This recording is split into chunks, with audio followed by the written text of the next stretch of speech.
मेरे माहिया सनम जानम कि मैं करे नबी जानम। नाजरीन, सफेद हिरनी कहलाई जाने वाली बॉलीवुड की नंबर 1 हीरोइन कटरीना कैफ न सिर्फ अपनी बुलंद कदोकामत, खूबसूरत आंखों और मासूम अदाओं की वजह से शोहरत रखती है, बल्कि अपनी अदाकाराना सलाहियत की वजह से भी मशहूर है। ये कातिल हसीना जो बॉलीवुड की सफ़े अव्वल के अदाकारों में शुमार की जाती है, न सिर्फ अपनी सुपरहिट फिल्मों बल्कि अपने खुफिया अफेयर्स और मुआशिकों की वजह से भी अक्सर ख़बरों की जीनत बनती रहती है। आज की स्पेशल वीडियो में हम बात करेंगे कटरीना कैफ को फिल्मों में काम करने पर क्यों मजबूर किया गया, अपने ही घर में क्यों कटरीना को ताने सुनने को मिले, क्यों अपने बाप का नाम तक सुनना नहीं चाहती कटरीना, और क्यों जब सलमान खान को सब गर्लफ्रेंड्स ने अकेले छोड़ दिया तो कटरीना कैफ ही थी जिसने सलमान खान को ना सिर्फ सहारा दिया बल्कि उसके गम भुलाने के लिए वो सब कुछ भी किया जो कोई नहीं करता। लेकिन क्यों सलमान खान ने कटरीना को ही दरमियानी रास्ते में अकेला छोड़ दिया। आज की वीडियो में हम इन सब बातों का खुलासा करेंगे, तो वीडियो को आखिर तक देखते रहिए। लेकिन वीडियो शुरू करने से पहले एक ही रिक्वेस्ट करूँगा कि जल्दी से मेरा यूट्यूब चैनल सब्सक्राइब कर दे। दोस्तों, बगैर चार्जेस के है सब्सक्रिप्शन और आपको अपने पसंदीदा अदाकारों की ऐसी कहानियाँ किसी भी यूट्यूब चैनल पर नहीं मिलेगी। तो जल्दी से मेरा यूट्यूब चैनल सब्सक्राइब कीजिए और साथ साथ बेल आइकन को भी दबाइए ताकि आने वाली इसी तरह की मालूमाती और दिलचस्प वीडियोस की नोटिफिकेशन आपको बआसानी मिलती रहे। तो चलिए आज की वीडियो शुरू करते हैं। दोस्तों, कटरीना कैफ 16 जुलाई 1983 को हांगकांग में पैदा हुई। बहुत सारे लोग यही समझते हैं कि कटरीना मुंह में सोने का चम्मच लिए लंदन में पैदा हुई। इस बात में कितनी हकीकत है आज आपको इस वीडियो में पता चलेगा। वीडियो को बगैर स्किप किए आखिर तक ज़रूर देखिए, क्योंकि आप स्किप करोगे तो आप बहुत सारा कुछ मिस कर सकते हो। हांगकांग में पैदा होने वाली कटरीना के 7 बहन भाई है जिसकी उसने अकेले जिम्मेदारी उठाई है। कटरीना के बचपन से ही अपनी फैमिली के लिए बहुत कुछ करना चाहती थी। बकौल कटरीना के उसके फादर मुख्तलिफ मुल्कों में काम करते थे और वो सब भी उसी के साथ जाते थे। इसी वजह से कटरीना कैफ की बहनें मुख्तलिफ मुल्कों में पैदा हुई। कटरीना कैफ अपने बचपन को याद करके आज भी डिप्रेशन में चली जाती है, क्योंकि बचपन की वो तल्ख यादें उसके जहन में दोबारा से ताज़ा हो जाती है। उसकी माँ बाप ने पसंद की शादी की, लेकिन जल्द ही ये प्यार नफरत में बदल गया, क्योंकि उसकी माँ बाप के दरमियान झगड़ों का एक ना ख़त्म होने वाला सिलसिला शुरू हुआ। कटरीना कैफ का बाप एक लावाली तबीयत वाला इंसान था। बचपन की देखभाल और जिम्मेदारी सिर्फ कटरीना की माँ ही करती थी और ये सब उसके लिए अकेले उठाना मुश्किल हो गया था। अक्सर झगड़े इतने ज़्यादा हो जाते कि कटरीना अपने बचपन के दिनों में कई दिन कई रातें अपने ही कमरे में लॉक लगाकर रहती थी और वो अपने कमरे का दरवाज़ा तक नहीं खोलती थी। अकेले 7 बच्चों की जिम्मेदारी ने कटरीना की माँ को चिड़चिड़ा कर दिया था और अक्सर वो गुस्सा अपने बच्चों पर ही निकालती थी, क्योंकि उनके माँ बाप के दरमियान झगड़ों की वजह से आखिरकार अलहदगी हो गई थी। कटरीना अपनी फैमिली के लिए तो बहुत कुछ करना चाहती थी, लेकिन उस वक्त उसकी उम्र बहुत ही कम थी। एक दिन स्कूल में अपने दोस्त से कहने लगी कि मैं बहुत सारा पैसा कमाना चाहती हूँ। उसकी दोस्त ने उसे मॉडलिंग करने का कहा कि मॉडलिंग से तुम्हें बहुत सारे पैसे मिलेंगे। लंबा कद, परफेक्ट फिगर और स्लिम पर्सनैलिटी। कटरीना को मॉडलिंग के लिए ज़्यादा मेहनत नहीं करनी पड़ी, जल्द ही वो रैंप वॉक करने लगी। इसीलिए एक दिन लंदन में एक शो के दौरान बॉलीवुड के मशहूर फिल्म डायरेक्टर केजाद गोजार्ड ने कटरीना को देखा और उसे अपनी फिल्म की ऑफर ऑफर कर डाली।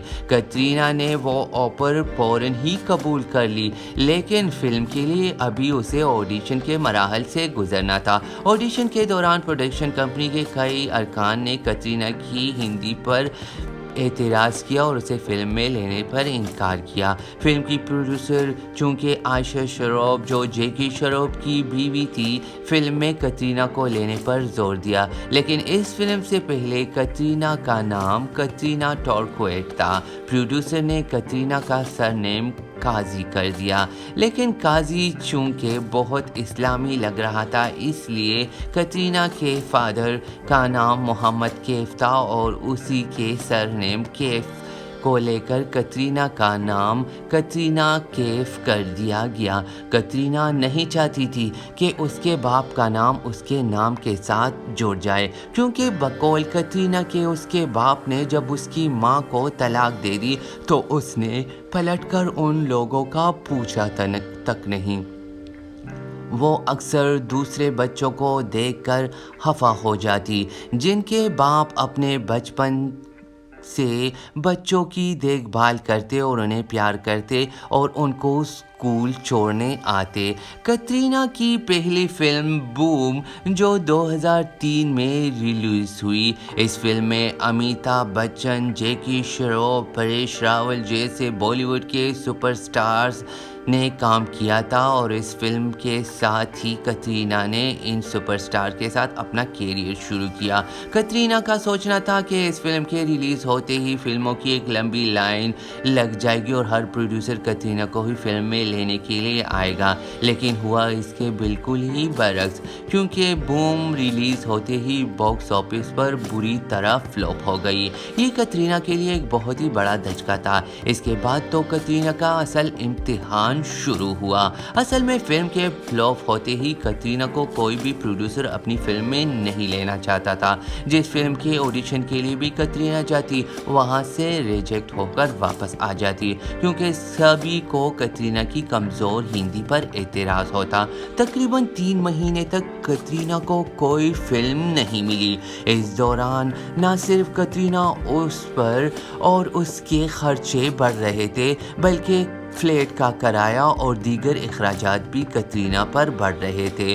वो ज़हनी अजियत में भी मुब्तला हो गई थी। वो वापस बरतानिया तो नहीं जा सकती थी, क्योंकि कटरीना ने अपनी फैमिली को यकीन दिलाया था कि वो बॉलीवुड की फिल्मों में कामयाब होकर ही लौटेगी। उस पर अपनी फैमिली को सपोर्ट करने की जिम्मेदारी थी। कटरीना के इंडिया में रहते हुए उसको अपने खर्चे उठाना मुश्किल हो गया था। इसी वजह से उसे काम की अशद ज़रूरत थी। कटरीना के मैनेजर ने भी कटरीना को छोड़कर दूसरी हीरोइन के पास जाने का कह दिया था। ये सुनकर कटरीना के लिए परेशानी और ज़्यादा हो गई थी। उसके मैनेजर ने एक फिल्म डायरेक्टर के साथ कटरीना की मीटिंग फिक्स की और कटरीना को साफ साफ अल्फाज में कह दिया कि ये उसके लिए आखिरी चांस है और जैसे भी हो उसको ये फिल्म ज़रूर मिलनी चाहिए, चाहे उसके लिए वो जो भी करे, लेकिन इस फिल्म में कटरीना को काम करना पड़ेगा। कटरीना इंडस्ट्री में नई थी और नई होने की वजह से वो किसी को भी नहीं जानती थी और वो इस मीटिंग के लिए चली गई। दोस्तों, बॉलीवुड इंडस्ट्री में हर कोई 2 चेहरे रखता है और वो फिल्म डायरेक्टर भी इंडस्ट्री में बी क्लास और पॉर्न फिल्में बनाने के लिए काफ़ी शोहरत रखता था, लेकिन कटरीना तो इससे बिल्कुल ही अनजान थी। वो डायरेक्टर न सिर्फ कई नई अदाकारों को लेकर पॉर्न फिल्में बना चुका था, बल्कि कई अदाकारों के कैरियर भी तबाह कर चुका था। कटरीना की किस्मत देखिए कि उसी मीटिंग जिस स्टूडियो में वो मीटिंग करने गई थी, उसमें सलमान खान अपनी एक फिल्म की शूट कर रहे थे। वो एक south film director Salman Khan को अपनी फिल्म की प्रमोशन के लिए मनाने के लिए आए थे। सलमान खान ने कटरीना को देखते ही मैनेजर से कतरीना को बारे में मालूमात इकट्ठी करने का कहा। सलमान खान जो बग़ैर मतलब के हर एक की मदद करते हैं। सऊद डायरेक्टर को अपनी नेक्स्ट फिल्म में कतरीना को लेने का कह दिया। साथ ही उस डायरेक्टर की फिल्म की प्रमोशन फ्री में करने का भी कह दिया। इस तरह उस डायरेक्टर ने कतरीना कैफ को अपनी फिल्म में लेने का सोच लिया और साथ ही कतरीना को उस फिल्म के लिए कॉल भी आई और कतरीना ने ये सुनकर ही फौरन ऑफर कबूल कर ली। वो एक तेलुगु ज़बान की फिल्म थी जिसका नाम था मिलेश्वरी और वो फिल्म रिलीज़ होते ही सुपरहिट हुई। फिल्म सुपरहिट होते ही सबसे पहले इस न्यूज़ को सलमान खान के मैनेजर ने सलमान खान तक पहुंचाया और साथ ही फिल्म के गानों के कुछ क्लिप्स भी सलमान खान को दिखाए। उस वक्त सलमान खान अपनी होम प्रोडक्शन फिल्म मैंने प्यार क्यों किया की तैयारी कर रहे थे और कतरीना को देखते ही सलमान खान ने उसको अपनी फिल्म में कास्ट करने की बात की। ये एक मेजर ब्रेक था कतरीना के कैरियर में और इस तरह कतरीना सलमान खान की हीरोइन बनी। फिल्म में कास्ट होते ही बॉलीवुड डायरेक्टर्स कतरीना को कास्ट करने के लिए बेचैन होने लगे। फिल्म की शूटिंग के दौरान ही कतरीना को पता चल गया कि सलमान खान ही की वजह से उसे तेलुगु फिल्म में कास्ट किया गया था। सलमान खान ने शूटिंग के दौरान कतरीना का बहुत ख्याल रखा। सलमान खान उन दिनों ऐश्वर्या राय के बाद बहुत डिसहर्ट और अकेले हो गए थे। उसके दिल टूट चुका था और कोई उसको सहारा देने या उसका दर्द बांटने वाला नहीं था। कतरीना को एहसास था कि किस तरह सलमान खान ने मुश्किल वक्त में न सिर्फ उसको बिना बताए उसकी मदद की बल्कि अपनी ही होम प्रोडक्शन की फिल्म में उसे कास्ट भी किया। वो दिल ही दिल में सलमान खान के लिए कुछ करना चाहती थी। सलमान खान भी कतरीना को दिल ही दिल में चाहने लगे थे और इस तरह ये दोनों एक दूसरे के करीब हुए। 2005 में मैंने प्यार क्यों किया आई और सुपर हिट हुई। साथ ही हर तरफ कतरीना और सलमान खान के अफेयर्स की खबरें भी प्रेस में फैलने लगी, लेकिन दोनों ने कभी इस बात का इकरार नहीं किया। शायद कतरीना उस वक्त अपने कैरियर पर ज़्यादा तवज्जो देना चाहती थी और वैसे भी उस वक्त उसको बहुत कुछ करना था अपनी फैमिली के लिए। 2007 में अक्षय कुमार के साथ नमस्ते लंदन जैसी सुपरहिट फिल्म करने के बाद कतरीना बॉलीवुड की टॉप हीरोइंस में शामिल हो गई। न्यूयॉर्क जैसी सोशल और थ्रिलर फिल्म में मजबूत किरदार करने का मकसद शायद ये था कि कतरीना पर ज़्यादा हीरो के मजबूत किरदारों वाली फिल्मों का चाप लग गया था। न्यूयॉर्क में कतरीना के काम को न सिर्फ सराहा गया बल्कि फिल्म फेयर अवार्ड्स में इस फिल्म के लिए कतरीना को नॉमिनेट भी किया गया और फिर वो हो गया जिसका किसी को भी पता नहीं था, ना ही सलमान खान को ना कतरीना कैफ को। असल में कतरीना को रणबीर कपूर के साथ एक फिल्म अजब प्रेम की गजब कहानी ऑफर हुई। उसने सलमान खान से इस बारे में कहना चाहा तो सलमान खान ने फिल्म करने पर कोई एतराज़ नहीं किया क्योंकि रणबीर कपूर उस वक्त दीपिका पादुकोण को डेट कर रहे थे। कतरीना ने फिल्म फौरन कबूल कर ली और फिल्म में सलमान खान ने भी एक गेस्ट अपीयरेंस किया था। फिल्म की शूटिंग तो सलमान खान और कतरीना कैफ के हाथों में हाथ लिए और बाहें तामें शुरू हुई, लेकिन फिल्म के ख़त्म होते ही सब कुछ एकदम बदल चुका था। फिल्म की शूटिंग के दौरान रणबीर और कतरीना की कुर्बत की खबरें सलमान खान तक पहुंची। सलमान खान ने इसके बारे में कतरीना कैफ से पूछना चाहा तो उन दोनों के दरमियान काफ़ी बहस हो गई। बात इतनी बढ़ गई थी कि कुछ लोगों ने तो सलमान खान का कतरीना कैफ को थप्पड़ तक मारने का भी कहा।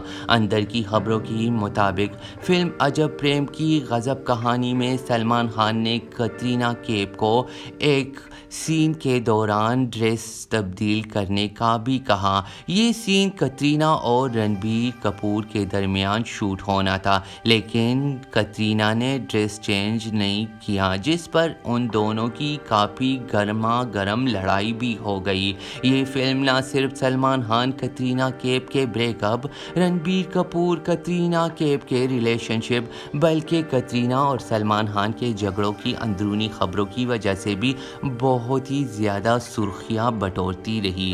فلم آتے ہی سپر ہٹ ہوئی اور ساتھ ہی سلمان خان اور کترینہ کا بریک اپ بھی ہو گیا۔ اس کے بعد راجنیتی میں رنبیر کپور کے ساتھ ایک بار پھر کترینہ آئی اور لوگوں کی ہٹ لسٹ میں شامل ہو گئی۔ یہ فلم سپر ہٹ ہو گئی۔ کہتے ہیں راجنیتی میں رنبیر کپور نے ہی کترینہ کو ڈائریکٹر کو سجیسٹ کیا تھا۔ اس کے بعد زندگی نہ ملے گی دوبارہ، میرے بردر کی دلہن جیسی ہٹ فلمیں دینے کے بعد آخر کترینہ کو رنبیر کپور نے چھوڑ دیا۔ یہ خبر انڈسٹری میں سنسنی کی طرح پھیل گئی کیونکہ رنبیر کپور نے عالیہ بھٹ کے لیے کترینہ کیف کو چھوڑ دیا تھا۔ اصل میں دیپیکا پاڈوکون سے بریک اپ کے بعد رنبیر کپور نے شاید کترینہ کیف پر اپنا ٹائم پاس کرنا تھا اور اسی وجہ سے اس نے جلد ہی کترینہ سے علیحدگی اختیار کر لی، اور اس بات کا کترینہ کیف کو تب احساس ہوا جب کئی پارٹیز میں کترینہ کیف کو دیکھتے ہی رنبیر کپور نے اسے اگنور تک کیا۔ اس دوران کترینہ کیف کا انڈسٹری میں گراف گرنے لگا تھا۔ کترینہ کو کچھ سمجھ نہیں آ رہا تھا کہ وہ کیا کرے۔ اس کو لگنے لگا تھا کہ سلمان خان کے بنا اس کے لیے انڈسٹری میں مشکل ہونے لگی تھی۔ اسی لیے سمجھداری سے کام لیتے ہوئے کترینہ نے سلمان خان سے کمپرومائز کرنے کا سوچا۔ وہ سلمان خان کے گھر اس سے ملنے گئی۔ کہتے ہیں کترینہ کیف کئی دن کئی راتیں لگاتار سلمان خان کے گھر جاتی رہتی تھی۔ اگرچہ سلمان خان کے گھر والے کترینہ سے اچھی طرح سے ملتے تھے، لیکن سلمان خان ملنے سے بالکل ہی انکار کرتے۔ آخر ایک دن کترینہ کے حال پر سلمان خان کو رحم آ ہی گیا اور اس نے کترینہ کی معافی قبول کر لی۔ لیکن اب کی بار سلمان خان نے کترینہ پر واضح کر دیا کہ اس کے اور کترینہ کے درمیان پہلے جیسا تعلق نہیں رہے گا، بلکہ وہ صرف فلموں کی حد تک ہی ایک دوسرے کے ساتھ رہیں گے۔ دھوم 3 میں عامر خان کے ساتھ ایک بار آئی اور عامر خان کترینہ کی پروفیشنلزم سے بہت ہی متاثر ہوئی۔ ٹائگر زندہ ہے میں ایک بار پھر سلمان خان کے ساتھ اور بھارت میں کترینہ کے پھر سے سلمان خان کے ساتھ آئی اور سپر ہٹ رہی۔ بہت سارے لوگ جب ان دونوں کو ایک ساتھ فلم میں دیکھنے لگے تو یہی سمجھنے لگے کہ شاید کترینہ اور سلمان خان دوبارہ سے ایک ساتھ رہنے لگے تھے، لیکن یہ سب بالکل ہی غلط تھا۔ فلم بینگ بینگ میں رتک روشن کے ساتھ دوبارہ سے کام کرنے کے دوران رتک اور کترینہ کے افیئرز کی خبریں گرم تھی اور لگ بھی ایسے ہی رہا تھا کہ کترینہ اور رتک کے درمیان کچھ افیئرز چل رہے ہیں، لیکن وقت نے ان سب خبروں کو غلط ثابت کیا کیونکہ یہ سب خبریں فلم بینگ بینگ کی پروموشن اسٹریٹجی تھی۔ کترینہ کیف ایک نرم دل انسان ہے، اس کا دل تو آج تک کوئی نہیں سمجھا، ہر ایک نے اس کا فائدہ اٹھایا، لیکن اس کو سچا پیار آج تک نہیں ملا۔ وہ کسی کے ساتھ زبردستی کا تعلق نہیں رکھنا چاہتی اور اسی لیے بقول کترینہ کے ایک دوسرے سے بیزار ہونے سے اچھا ہے کہ بندہ آگے بڑھے۔ کترینہ اپنی ماں کے فلاحی فنڈ کے لیے فنڈ ریزنگ اپنی مصروفیت سے وقت نکال کر کرتی ہے۔ کترینہ کا کہنا ہے کہ اس کو دلی سکون ملتا ہے جب وہ انسانیت کی بھلائی کے لیے کچھ کرتی ہے۔ آج کترینہ بالی ووڈ میں ہی نہیں، ایڈورٹائزمنٹ انڈسٹری کی بھی مہنگی ترین آرٹسٹ ہے۔ اس کی نہ صرف انڈیا میں بلکہ برطانیہ اور دوسرے ممالک میں بھی कीमती प्रॉपर्टी है। और पर्सनल लाइफ में देखें तो आजकल कतरीना और विकी कौशल की नज़दीकियों की खबरें भी काफ़ी आ रही है। ये ताल्लुक़ वक्ती है या इस बार कतरीना को विकी कौशल की शक्ल में अपना असल प्यार मिलता है, ये तो आने वाला वक्त ही बताएगा। लेकिन आज की वीडियो में बस इतना ही। मुझे उम्मीद है आज की वीडियो आपको ज़रूर पसंद आई होगी और इसी तरह की इंफॉर्मेटिव और मालूमाती दिलचस्प वीडियोस के लिए आप मेरा यूट्यूब चैनल ज़रूर सब्सक्राइब कीजिए, क्योंकि आने वाली बहुत सारी वीडियोस है जो आप देखोगे, इसके लिए आप बेल आइकन को ज़रूर दबाएं। इसी तरह की दिलचस्प वीडियोस देखने के लिए लाइक और शेयर ज़रूर करें। तो नेक्स्ट वीडियो तक के लिए अपना बहुत सारा ख्याल रखिए। Take care and good bye.